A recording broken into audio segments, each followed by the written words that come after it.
রাতের বেলা যখন ঘুমাইতে যাইবেন হায় দুইটা হাত তুলে দিবেন আর বলবেন মালিক সারা দিন পরে ঘুমানোর সময় দুই এক ফুটা চোখের পানি ছাড়া জায়গা মালিকের দরবারে হাত তুলে বলবেন মালিক এত বড় সংসার এত ঝাই ঝামেলা সব সামলে নিয়া সারাদিন তোমার কাছে আসতে পারি নাই, তো এখন ঘুমাইতে চললাম, সকালে যদি উঠাও তাহলে উঠবো, তাহলে চিরনিদ্রা হয়ে যাবে।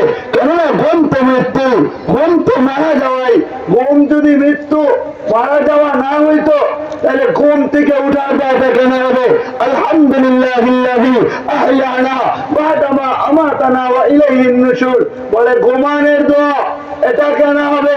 আল্লাহুম্মা বিসমিকা আমুতু ওয়া আহইয়া, মালিক আপনার নামে আমি মরে দিতেছি, আবার আপনি আমার জায়গায় দিয়েন।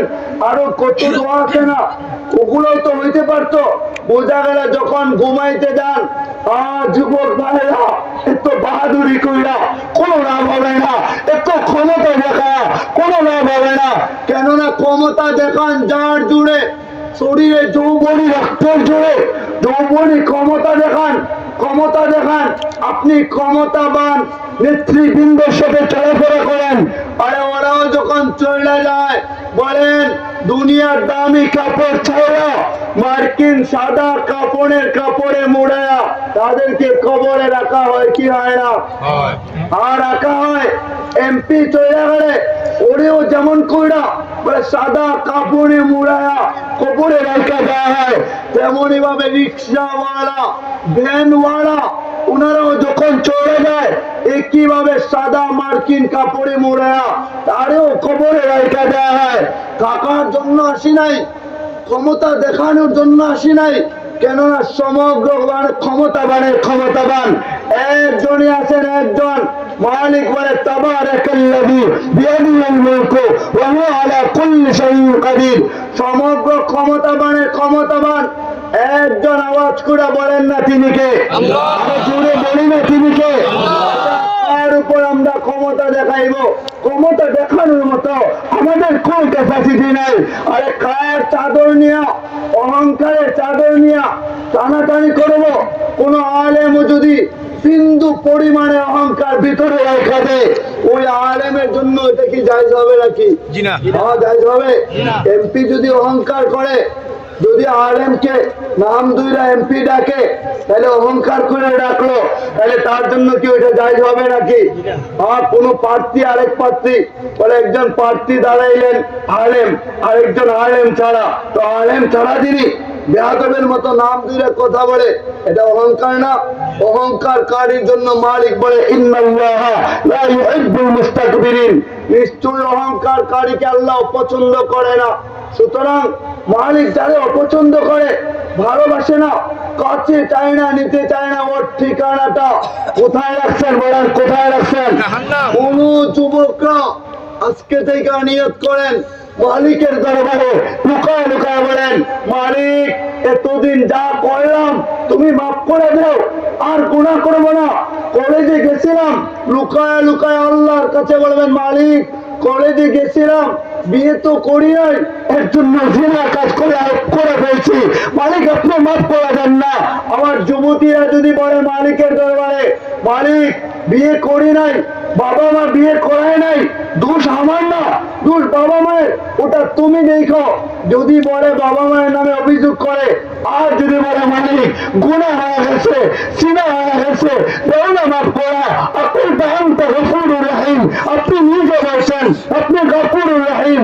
মালিক যদি মাফ না কইরা আমারে তাড়া দেও, আমি কার কাছে যাব? আমার যাওয়ার কোনো জায়গা নাই, একমাত্র আপনার দরবার। দেওয়া মাফ করা।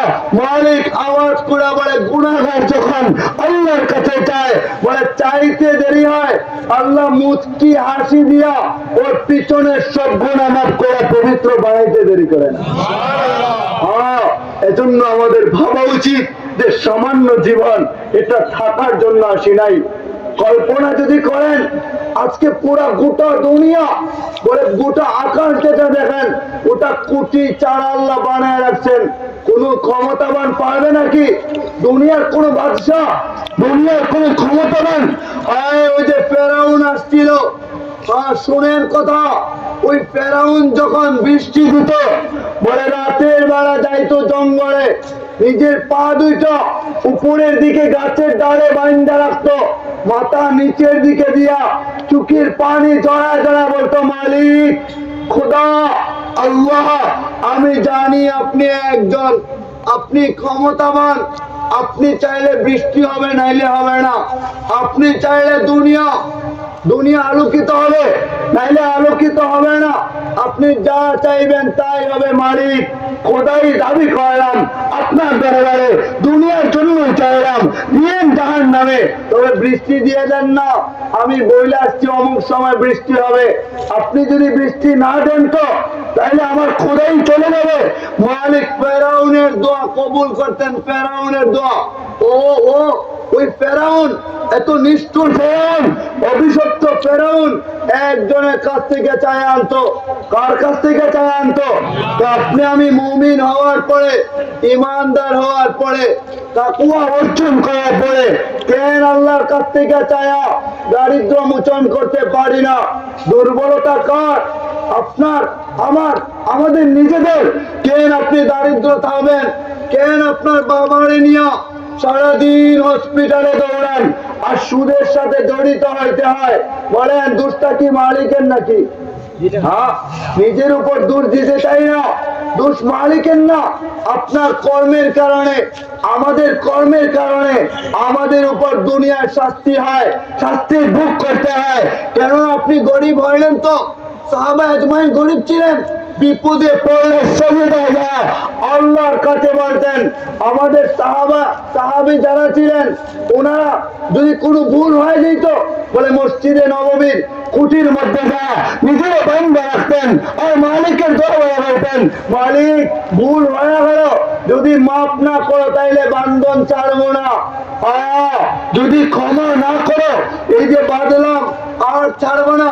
আপনি একদিন সাজদায় যায়, আমার যুবতী বোনেরা একদিন সাজদায় যায়, যুবক ভাইরা সাজদায় যায়, চাচাজিরা যারা আছেন আল্লাহর কাছাকাছি তো হয়ে গেলেন, আল্লাহর ওলি তো হয়ে গেলেন, সম্মানী হয়ে গেলেন, ওলামায়ে কেরাম যারা আছেন বলে নবীর ওয়ারিস তো হয়ে গেলেন। আপনি একদিন গোপনে যায় আল্লাহর কুদরতে পারে চোখের পানিটা চাইলা দিয়া আল্লাহর দরবারে নিজের নামটা অনেক খাতায় উঠা আপনি বলেন না, আবদার করেন না, মালিক আসলাম আপনার দরবারে।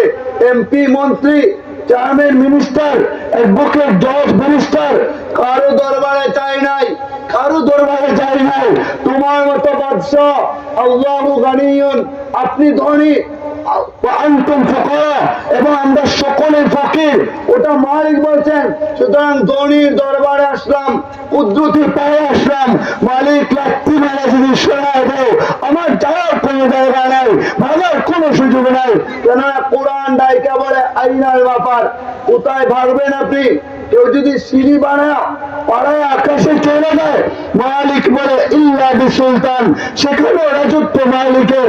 যদি জমিনের নিচেও কেউ চলে যায়, চিৎকার দিয়ে বলেন না জমিনের নিচটা কে বানিয়েছেন? আর শুনে বলে না কে বানিয়েছে? যাবেন কোথায়? পালানোর কোনো সুযোগ নাই। যদি কেউ সমুদ্রের ভিতরে কালো একটা পাথর বানায়